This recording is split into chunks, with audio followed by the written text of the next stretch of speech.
Rework வந்துட்டு ஒரு சின்ன அதில் இருக்க ஹியூமரோட மாஸ் கொஞ்சம் அதிகமாக்குனேன். ஓகே. மாஸ் இப்போ இன்டர்வலில் வந்துட்டு நான் அந்த ஷார்ட் கம்போசிஷன்ஸ் ஆகட்டும், இது சைட்ல எல்லாம் பட்டாசுலாம் வெடிச்சுக்கிட்டு வெடிச்சு, ஸோ இதெல்லாம் வந்துட்டு உங்களுக்கு பேப்பரில் இருக்கிறத விட அதுக்கப்புறமா என்னால் சொல்ல முடிஞ்சுது. This how I see the shot. அவன் இப்படி தான் வருவான், அந்த டயலாக் அவன் சொல்லும் போது. இப்போ உதாரணத்துக்கு நான் வந்துட்டு ரஜினி சார் ஃபேனுன்னு சொல்லியிருந்தேன். ஆமாம், சொல்ல இப்போ படம் பார்த்த எல்லாருக்குமே தெரிஞ்சிருக்கும். ஆமாம்.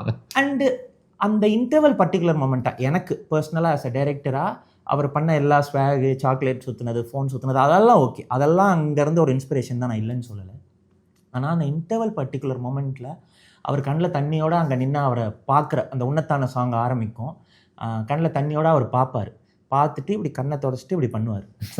Okay, so that is the tribute to you know Rajini sir from my side. உண்மை.